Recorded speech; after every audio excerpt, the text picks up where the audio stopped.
Hello student, मैं Vineet Bansal HD classes में आपका स्वागत है। आज मैं आपको संधि पढ़ाऊंगा हिंदी में। सर ने मुझे मौका दिया है हिंदी पढ़ाने का, तो ऐसी संधि जो आज तक आपने कहीं नहीं पढ़ी होगी, ट्रिक के साथ। संधि, संधि का मतलब होता है जोड़। अगर इसका सही मीनिंग देखा जाए, संधि का मतलब होता है जोड़। जैसे आप जानते होंगे, आपने जीके में पढ़ा होगा मलक्का संधि और क्या नाम है, जो ये बड़े बड़े देश कर लेते हैं एक दूसरे के साथ, वही संधि। वो इसका मतलब भी जोड़ ही है एक तरीके से।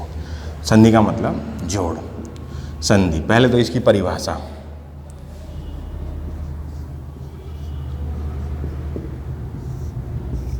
संधि हम क्यों पढ़ रहे हैं? संधि हम शुरुआत में, पहला चैप्टर वैसे वर्णमाला होता है, लेकिन उसके वर्णमाला के इम्पोर्टेंस को बताने के लिए मैंने संधि स्टार्ट की है पहले। कि पहले जो है वर्णमाला थोड़ा बड़ा चैप्टर है और उसको बच्चे थोड़ा सा अदरवाइज ले जाते हैं, इसलिए मैंने संधि के लिए सर से कहा कि थोड़ा संधि पढ़ लेंगे बच्चे तो उनको पता चल जाएगा कि वर्णमाला की कितनी इम्पोर्टेंस है आगे आने वाले सभी चैप्टर्स में ज़्यादातर। तो संधि की परिभाषा,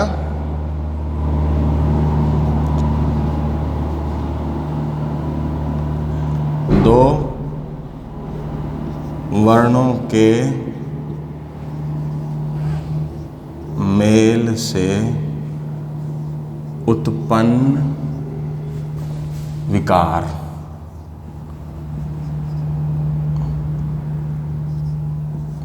विकार को संधि कहते हैं। दो वर्णों के विकार, जिस तरीके से, अब इसको ही समझ लो, ये जो मैंने लिखा है, दो वर्णों के मेल से उत्पन्न विकार को संधि कहते हैं। इसकी इस जो परिभाषा है, इसका मतलब आपको इस संधि से मैं बता रहा हूँ। जैसे संधि कैसे बना? सम प्लस धी, संधि। संधि, दो वर्ण मिले, सम प्लस धी, ये इधर मैं मिला, ये धी मिला, दो वर्णों का विकार हुआ, दो वर्ण मिलने के बाद संधि बन गया। यही इसकी परिभाषा में, इसके नाम में इसकी परिभाषा छिपी हुई है। जैसे दो वर्ण मिल गए और उसका विकार होकर संधि, एक शब्द बन गया, जिसको हमने संधि कहा। संधि, ठीक? यहाँ तक समझ में आया? चलो, तो संधि प्रकार, संधि के प्रकार, तीन प्रकार की संधि, तीन प्रकार होते हैं। पहली स्वर संधि, दूसरी व्यंजन संधि, तीसरी विसर्ग संधि। विसर्ग संधि, ये तीन प्रकार हो गए संधि के। संधि के तीन प्रकार: स्वर संधि, व्यंजन संधि, विसर्ग संधि। स्वर संधि को कभी भी पहचानना हो, पहले तो इनको ही समझ लो। स्वर संधि को कभी भी पहचानना हो तो दोनों तरफ जो स्वर संधि होगी, दोनों तरफ स्वर स्वर का ही मेल होगा। स्वर और स्वर दोनों तरफ। जैसे आ जाओ, रामायण, रामायण, ठीक? रामायण, इसका आप संधि विच्छेद में इसको इधर कर देता हूँ। ये आ गई, तीन संधि हो गई, इसको मैंने मिटा दिया। स्वर संधि, जैसे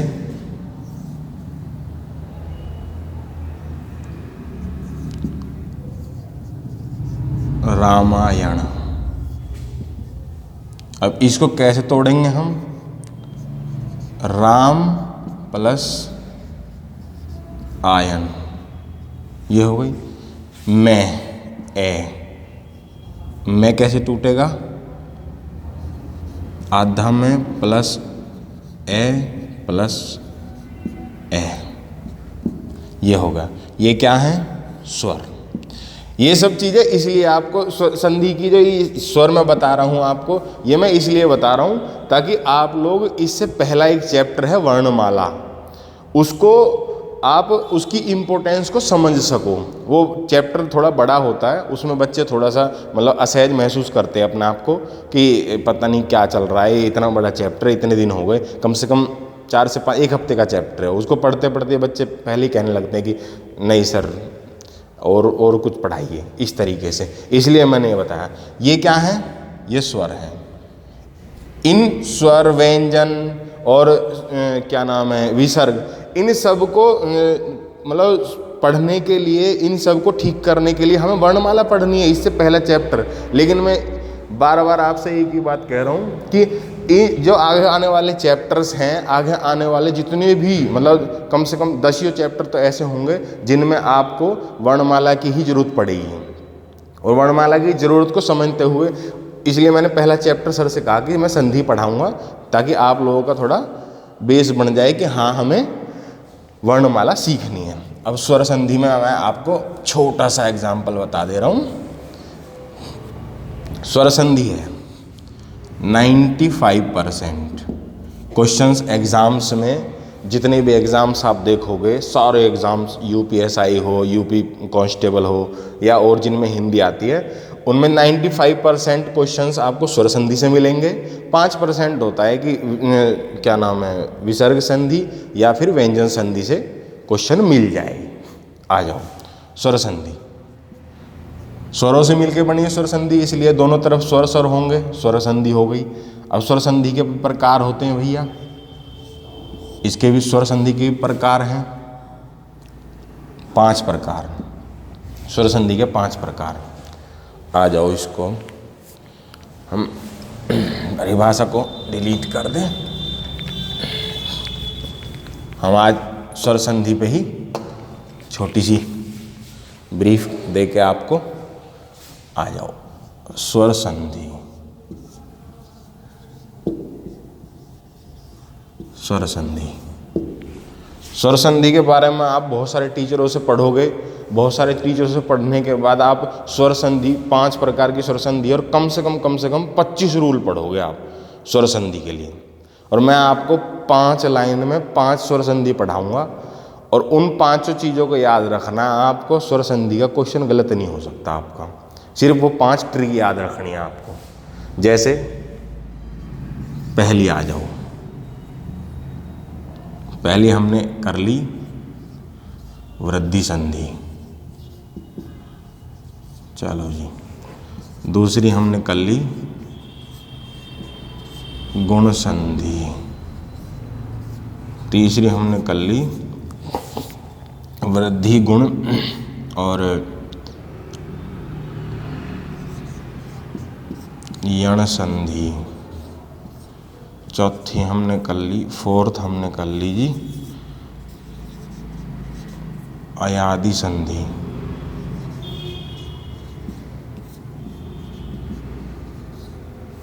अयादि संधि, वृद्धि दीर्घ गुण दीर्घ संधि, दीर्घ संधि। ये 5 प्रकार की संधि होती है।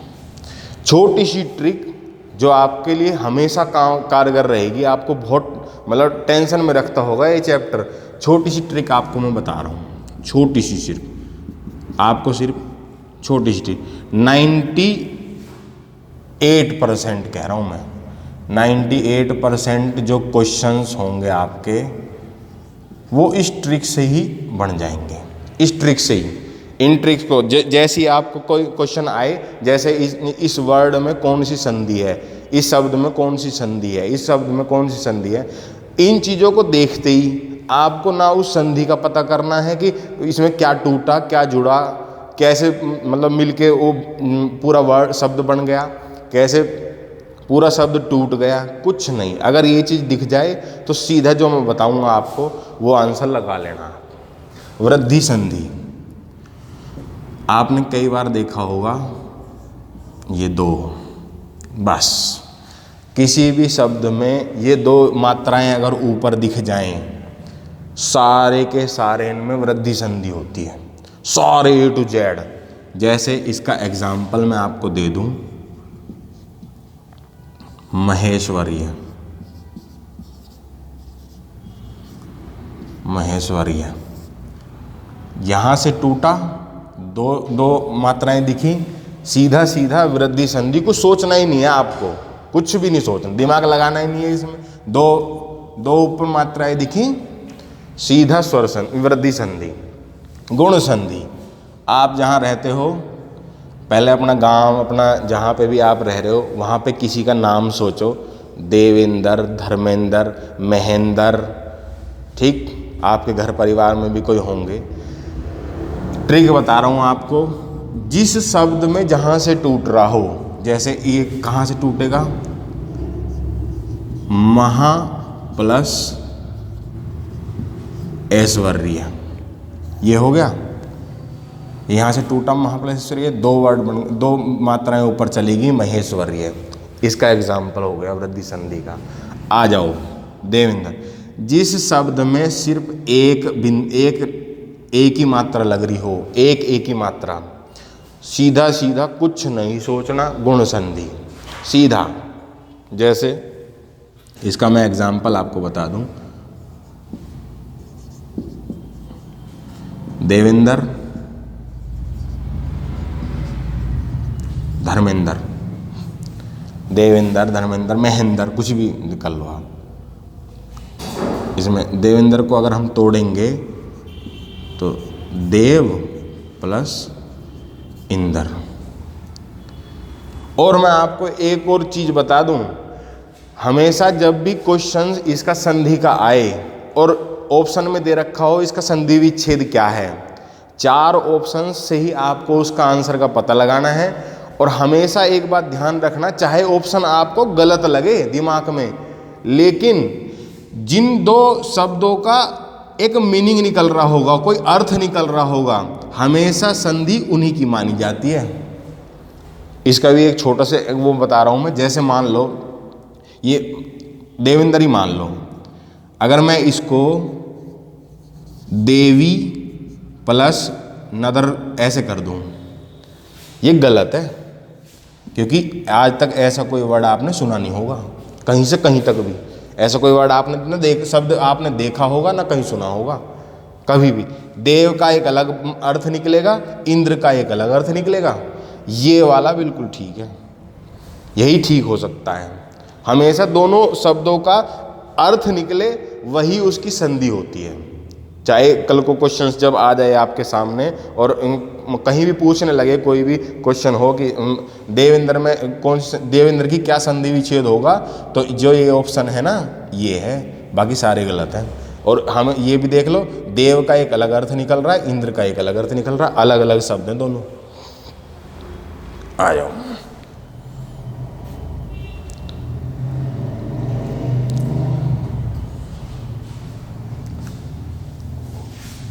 यण संधि।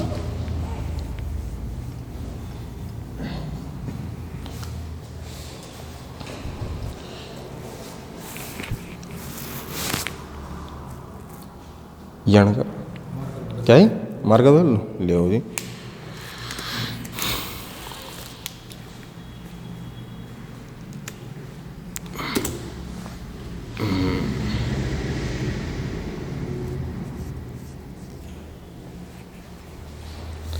यण संधि आपको ट्रिक बता रहा हूं, जहां आधा ये और वह, इनसे पहले कोई भी आधा अक्षर आ गया हो, हमेशा यण संधि होगी। सिर्फ यह वह, एक रे भी होता है, रे से पहले इनसे आधा अक्षर आ गया हो तो हमेशा यण संधि होगी। जैसे एग्जाम्पल इसका लिख लो, इत्यादि, यह से पहले यण संधि। अयादि संधि हमेशा दो क्या नाम है वो देती है, दो जहाँ से संधि होगी ये था, ये चलो अयादि संधि में आ जाओ। अयादि संधि में आप आओगे तो अयादि संधि में जहाँ से टूटता है वहाँ अव और आव और ए, इन सब की वो आती है, आवाज़ आती है जहाँ से टूटती है। जैसे अयादि संधि में पवन, पवन, पवन को तोड़ोगे तो पो प्लस अन, पवन। दीर्घ संधि का तो सिंपल, दीर्घ संधि, दीर्घ मतलब क्या होता है? दीर्घ मतलब होता है बड़ा, सीधा सीधा बड़ा, जहाँ पे बड़ा आ का जहाँ से टूट रहे हो बड़ा आ जाए, ये आ जाए। एक डंडा आ रहा हो दीर्घ संधि, ऊपर एक डंडे से ये आ रहा हो दीर्घ संधि, एक डंडे पे। और क्या नाम है इसका, एग्जाम्पल हो गया रामायण। यहाँ से टूटेगा एक डंडा, दीर्घ संधि।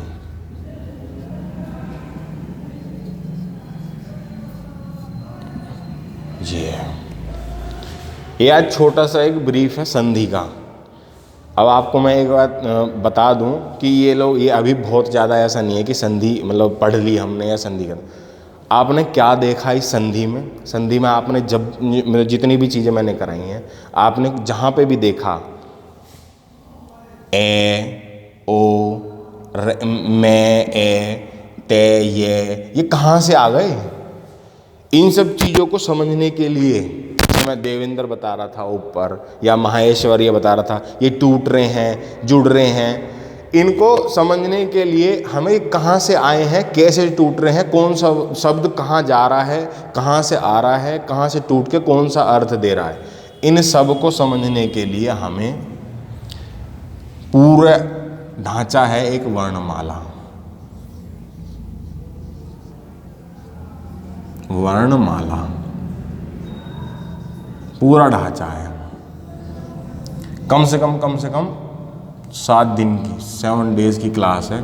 जब जाके वर्णमाला समझ में आएगी, उसके बाद संधि समझ में आएगी। ये मैंने आपको ब्रीफ दिया है क्योंकि इस चीज़ को बच्चे बहुत नॉर्मल लेते हैं, और ये अगर समझ में नहीं आई ना, ये समझ में नहीं आई, ये नहीं हो सकता क्या नाम है, संधि चैप्टर नहीं हो सकता, बिल्कुल भूल जाओ, बिल्कुल नहीं हो सकता अगर ये चीज़ समझ में नहीं आई वर्णमाला। और मात्र क्या है, 52 अक्षर है।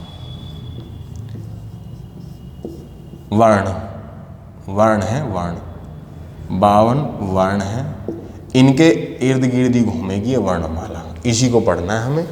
तो आज के लिए इतना ही, नेक्स्ट में आपको वर्णमाला पढ़ाऊंगा। वर्णमाला में कम से कम 7 दिन लगेंगे आपको, 7 से 8 क्लासेस लग जाएंगी वर्णमाला पूरी समझने में। उसके बाद हम आएंगे संधि पे, उसके बाद संधि पे आने के संधि समझेंगे। फिर ये जो टूट रहे हैं, अभी तक आपको मैंने बहुत ज़्यादा ब्रीफ नहीं दिया। अभी ये ऐसे से आधा तय, ये हो गया, ये हो गया, ये हो गया, ये मैं है, ये ए है, ये कहाँ से कैसे कैसे चलते जा रहे हैं। तो इस चीज़ के लिए आपको वर्णमाला को समझना बहुत ज़रूरी है। वर्णमाला को ही आप ध्यान में रख के पढ़ना पहले, उसके बाद संधि समझ में आएगी। ठीक है, धन्यवाद। Okay sir.